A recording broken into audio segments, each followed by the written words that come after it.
Si notre Dieu est pour nous, qui pourra nous arrêter? Et si Dieu est avec nous, qui sera contre nous? Si notre Dieu est pour nous, qui pourra nous arrêter?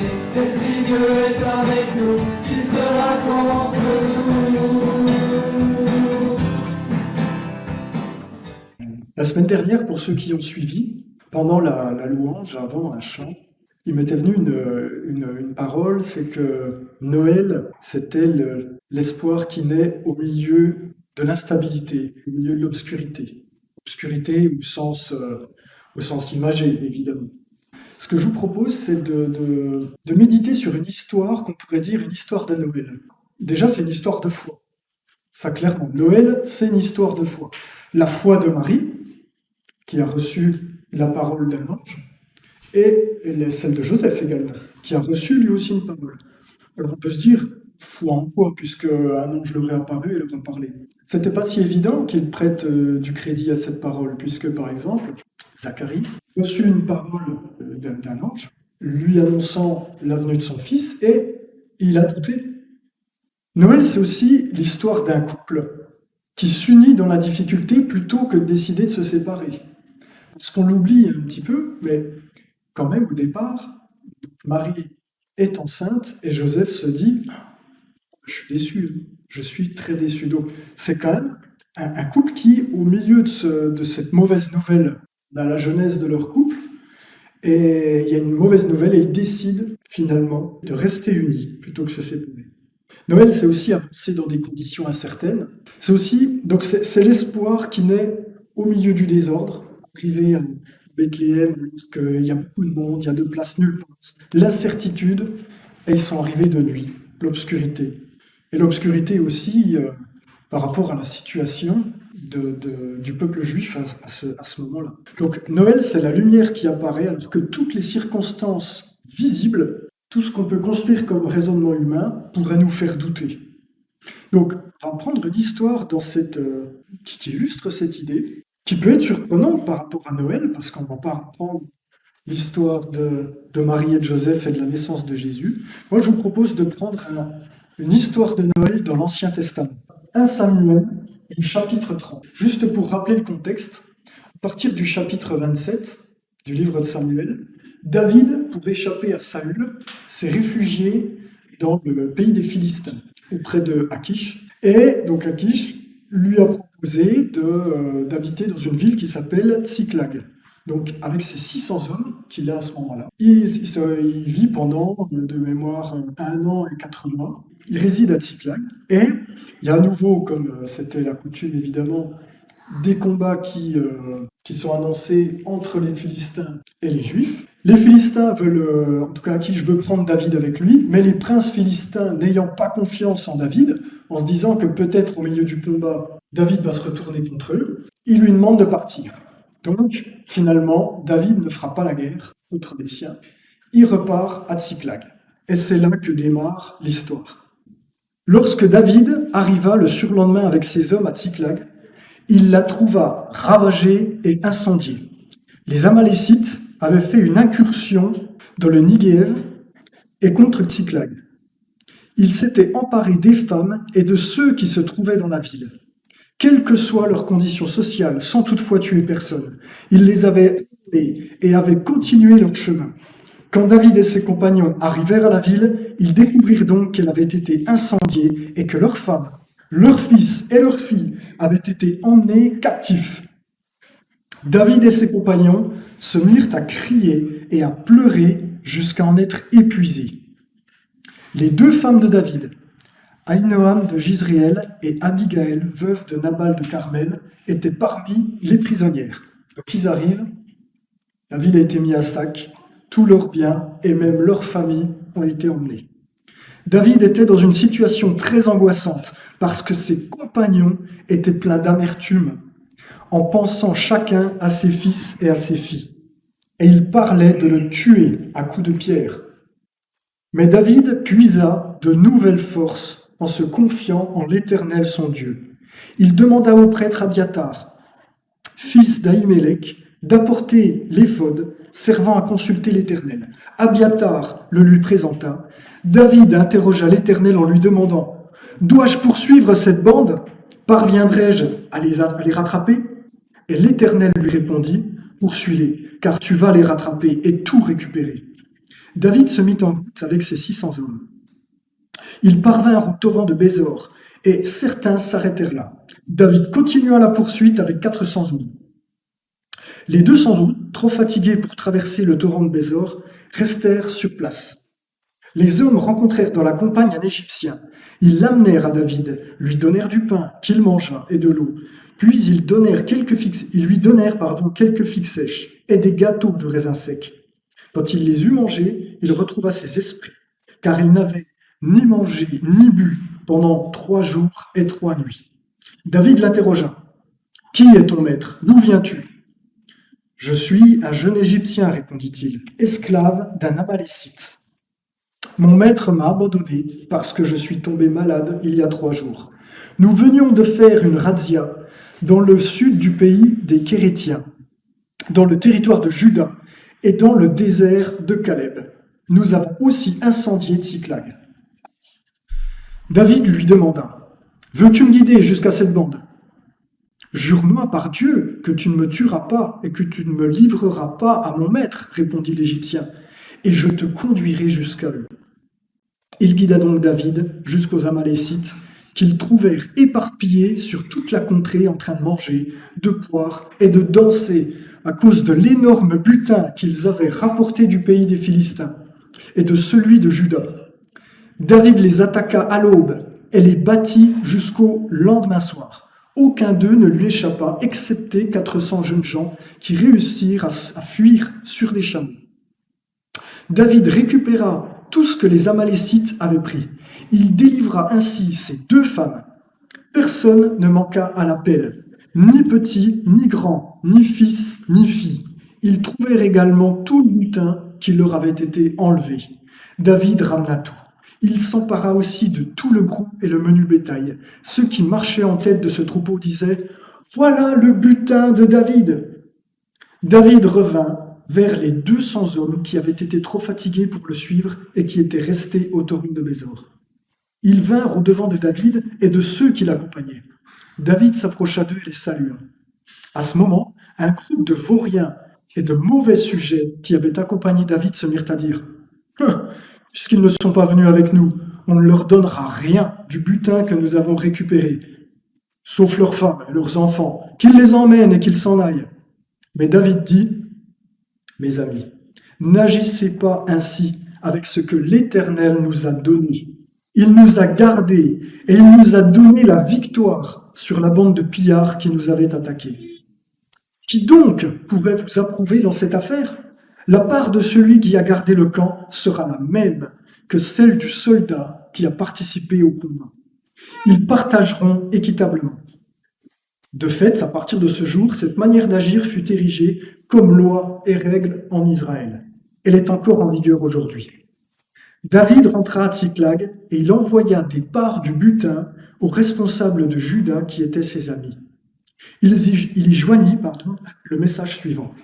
« Voici un présent pour vous, provenant du butin pris aux ennemis de l'Éternel. » Il fit cet envoi aux responsables de Béthel, de Ramoth, du Néguiev, de Yatir, d'Aroer, de Siphmoth, d'Eshtemoa, de Rakal, des villes des Yaramélites, de celles des Kéniens, aux responsables de Horma, de Bor Hachan, d'Atak, d'Hébron, et de tous les endroits où David et ses hommes avaient passé. C'est une belle histoire. Je ne sais pas ce que vous en pensez. C'est un de mes passages préférés de l'Ancien Testament. Parce que, au-delà des circonstances, au-delà de l'histoire elle-même, ou alors que tout paraissait vraiment très mal engagé pour David, et finalement, en très peu de temps, la situation est complètement inversée, eh bien, ce qui est vraiment merveilleux à retenir, c'est l'attitude de David. Parce que, tout comme, pour reprendre mon introduction sur Noël, Le message de Noël est un message merveilleux. Ce qui est merveilleux aussi, c'est le comportement de Marie et Joseph. C'est un comportement de soumission à Dieu et de confiance. Et là, David fait même preuve d'autres qualités. On va le voir tout de suite. Déjà, premièrement, ce qui est admirable, c'est que David se repose immédiatement sur Dieu. Les hommes de David n'ont pas du tout ce comportement, alors qu'ils vivent la même situation que lui. En fait, tout de suite, ils recherchent un coupable. Plutôt que de trouver des solutions, tout de suite, ils dirigent leur amertume sur quelqu'un, qui n'est pour rien, David, mais tout de suite, ils recherchent un coupable. Ils rejettent la faute sur lui. Alors, c'est une réaction humaine quand tout va mal. Tout va mal, souvent, on cherche un coupable, en tout cas quelqu'un à qui rejeter la faute immédiatement.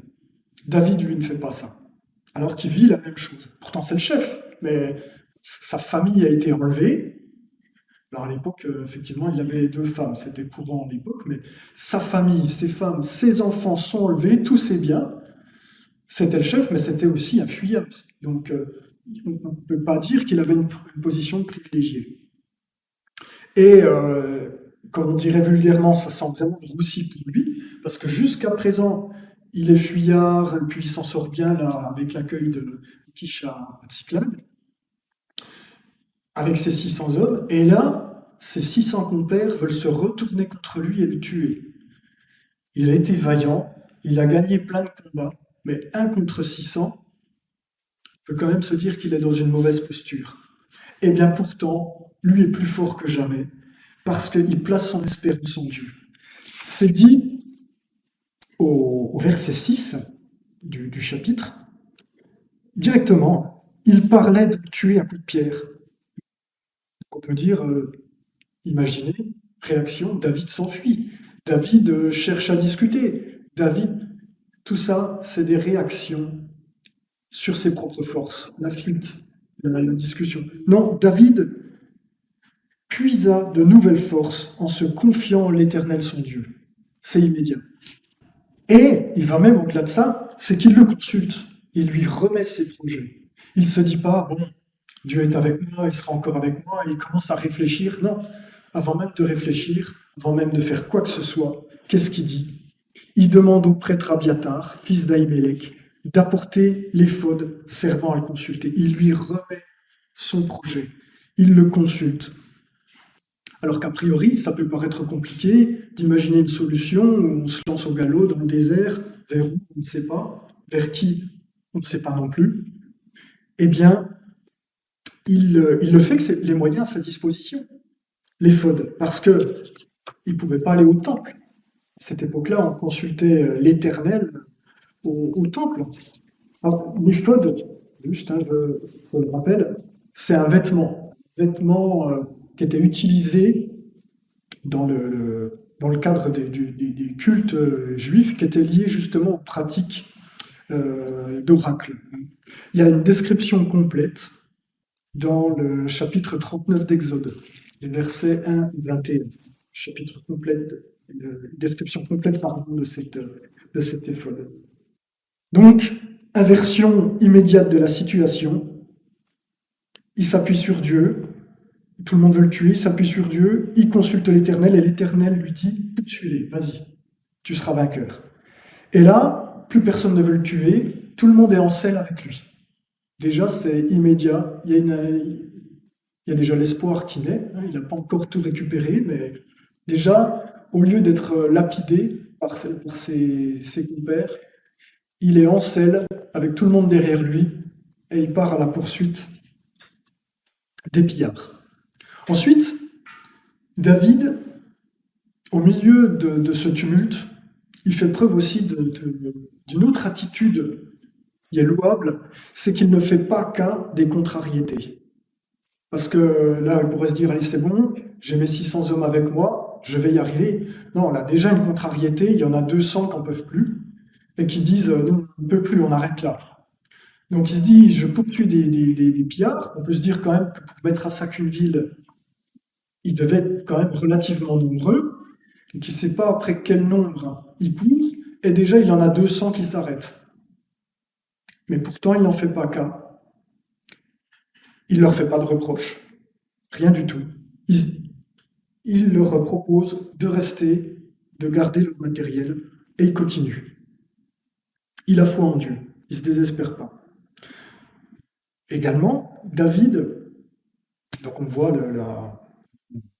le déroulement, et il tombe sur un Égyptien au milieu du désert. Et là, ce qu'on voit et qui est vraiment louable, c'est que même au milieu de ces circonstances d'urgence, c'est peut-être un peu fort, mais on pourrait dire de panique, hein, où il s'est déjà un peu ressaisi, on pourrait dire, mais il est quand même dans l'urgence. C'est une question de temps. Plus il attend, plus il réfléchit, plus il s'arrête, plus les autres peuvent prendre de l'avance. Mais malgré tout, malgré ce contexte, il ne perd pas l'occasion de bien se conduire. Il y a cette personne qui est mourante, eh bien, il va bien se conduire avec lui. Alors qu'il n'a pas moyen de savoir à ce moment-là que c'est cet Égyptien qui va le mettre sur la bonne voie. Il ne le sait pas à ce moment-là, puisque la personne est inanimée, dit au verset 12, il retrouva ses esprits.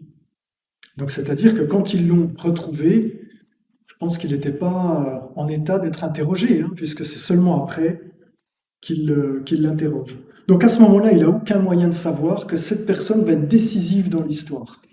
Il est dans l'urgence. On pourrait se dire, il ne sait pas où aller, il n'a pas de temps à perdre.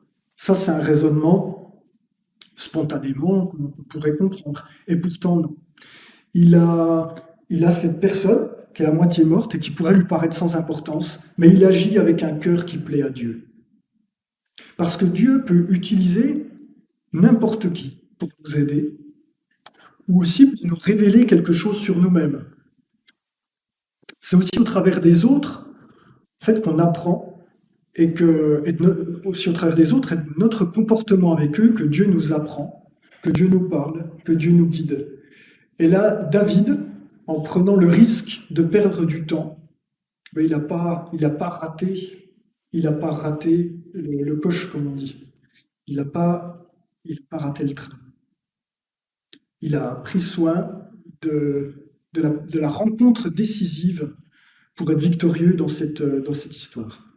Ensuite, il rattrape tout le monde, et là, chose qui était difficilement prévisible, puisque souvent, quand un voleur commet son forfait, après, il essaie de fuir au plus vite, de se mettre en sécurité au plus vite, et là, pas du tout, justement. Eh bien, ils font la fête, ils s'attardent, et les Amalécites en profitent en se disant bon, on a gagné, et puis ils profitent de leur butin. Là, David leur tombe dessus, leur mène le combat. On peut se douter que c'était pas forcément non plus gagné d'avance, ils devaient être nombreux, puisqu'il dit qu'il les anéantit tous sauf 400, je crois. Donc si 400 paraît peu par rapport au nombre de départ, on peut se dire que lui et ses 400 hommes, plus ils ont dû combattre plus d'une journée, ça a dû être quand même un combat féroce, un triomphe. Et encore une attitude louable, alors qu'il triomphe, il n'oublie pas d'être juste. Il y a tellement d'autres hommes qui se seraient laissés griser par le succès. Alors que tout paraissait très compliqué, non seulement il récupère sa famille, non seulement il récupère ses biens, ainsi que pour tous ces hommes, mais en plus il s'empare d'autres biens, parce qu'ils n'avaient pas mis un sac Cyclac, comme il est dit, ils avaient été faire des pillages dans des villes de Juda. Donc alors que il prend même plus que ce qu'il avait perdu au départ.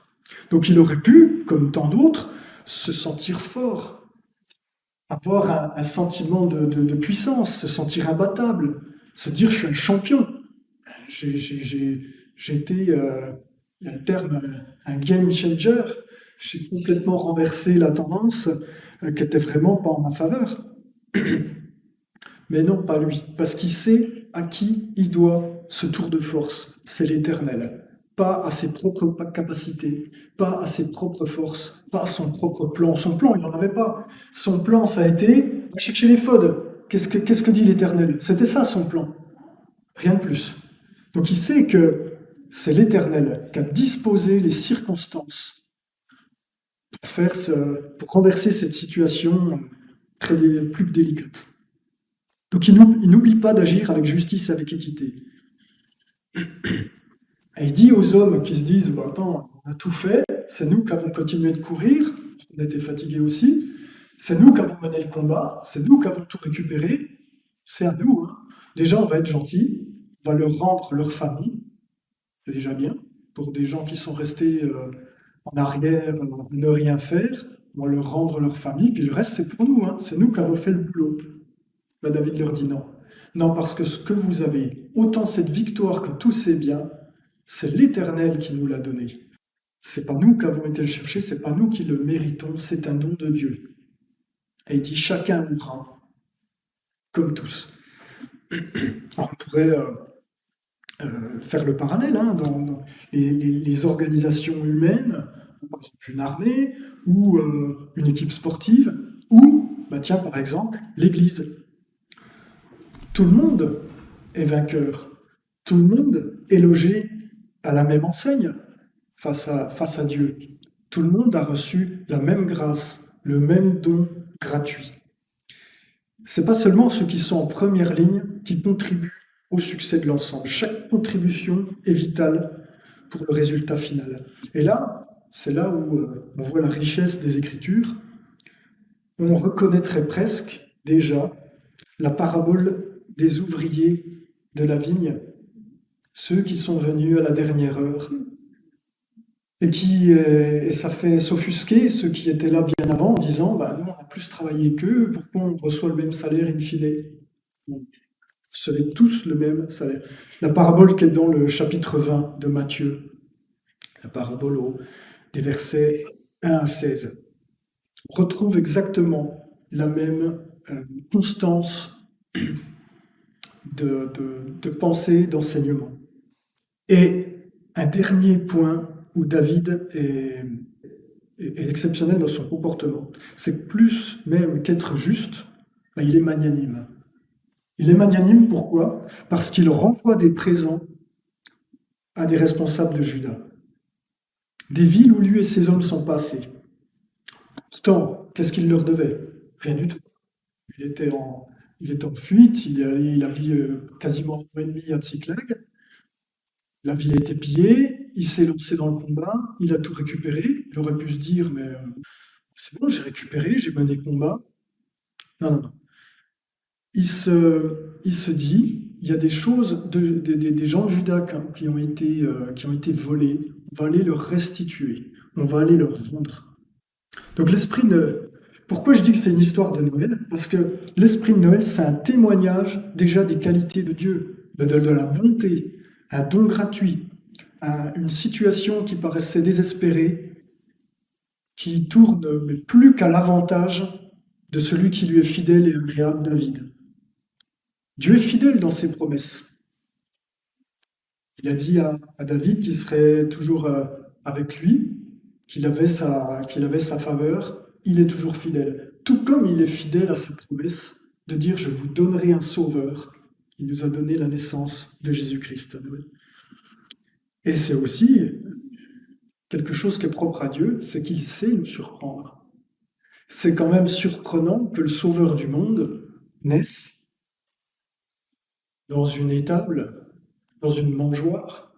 C'est quand même surprenant que pour un grand guerrier comme David, la clé de voûte de cette histoire de poursuite et de restauration, ce soit un jeune serviteur qu'il aurait pu mépriser. Dieu sait nous surprendre. Donc cette histoire, comme l'histoire de Noël, ça nous montre les qualités de Dieu.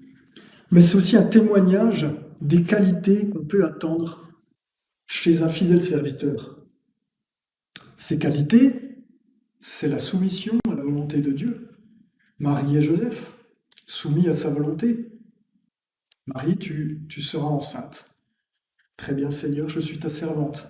Joseph, tu ne la répudieras pas, tu la garderas avec toi. Très bien, je la... David, qui met son espérance tout de suite en Dieu. La confiance de se dire, si Dieu a dit que je serai vainqueur, si Dieu a dit que cet enfant que je vais mettre au monde est important, c'est qu'il est important. Confiance dans quelque chose qui peut paraître surprenant, qui par rapport aux circonstances, au moment où ces paroles ont été prononcées, peuvent paraître incroyables, improbables, mais ils ont confiance dans la parole qui est donnée. Et surtout, aussi des serviteurs qui appliquent eux-mêmes les principes de Dieu. La justice, la bonté, la largesse. Comme on le voit avec David. Juste par rapport à ceux qui sont restés en arrière, bon avec cette personne qu'il aurait pu mépriser, et large, magnanime dans ce qu'il a reçu même au-delà de ce qu'on avait perdu, alors autant le donner à ceux qui ont perdu aussi, même si ils n'ont contribué en rien à cette situation. Il y a une expression courante qui est parfois employée par les gens qui sont un peu blasés, comme on dit, qui ont tout vu, souvent ils vous disent «Ah, attends, tu t'attendais à quoi? C'est pas tous les jours Noël?» Eh ben si. Eh bien si, ça peut être tous les jours Noël avec notre Dieu. Ça peut être tous les jours Noël avec lui. Si on lui fait confiance, si on applique ses recommandations, ses commandements, et si on est encore capable de se laisser surprendre par lui. Si on est capable de se laisser surprendre par Dieu, parce qu'il peut agir au-delà des raisonnements qu'on peut bâtir. Alors parfois, quand on est dans une situation, ce qu'on pourrait faire, etc., et on remet les situations à Dieu. Et parfois, on ne se rend même pas compte qu'on lui remet des situations, mais lui nous dit, mais ça, c'est déjà les propres solutions que toi, tu as imaginées, mais moi, j'en ai encore une autre. Tu ne vois pas encore le chemin, mais le chemin, je vais le créer. Et bien voilà une histoire de Noël. Voilà, dans cette histoire, le témoignage d'un serviteur qui est aussi un exemple à sa façon, David. Et je propose qu'on prie pour ce sujet-là, de savoir encore lui faire confiance, alors que toutes les circonstances peuvent nous prouver l'inverse, qu'on sache encore se laisser surprendre, et puis qu'on arrive également à nous soumettre à sa vision. Jésus a dit, celui qui m'aime, c'est celui qui garde mes commandements. Il n'a pas dit celui qui sera le plus impeccable, celui qui sera le plus actif, Non, il a dit celui qui garde mes commandements. Celui qui a l'air le plus dans le vent, etc. Vous avez compris ce que je veux dire. Celui qui garde mes commandements. On y arrive tous ensemble. Seigneur, merci pour la richesse des Écritures. Merci pour toutes ces histoires, ces réflexions, tous ces textes que tu nous as laissés comme témoignage de ton œuvre dans la vie de toutes ces personnes qui ont su se soumettre à ta vision, qui ont su te faire confiance et qui ont su te prendre comme modèle pour adapter leur comportement et changer leur cœur. Seigneur, que chaque jour, nous puissions agir de la même manière. Et aussi reconnaître que nous ne sommes que des hommes, que toi tu es Dieu, et que parfois toi tu vois au-delà de ce que nous pouvons penser ou percevoir, de ce que nous pouvons anticiper. Et Seigneur, que nous ayons cette humilité de nous laisser encore surprendre par toi. Parce que, quoi qu'il arrive, Seigneur, que tout nous paraisse aller bien, que tout nous paraisse être vraiment compliqué, c'est toi qui es le maître. Nous en remettons à toi, Seigneur. Au nom du Christ, Amen.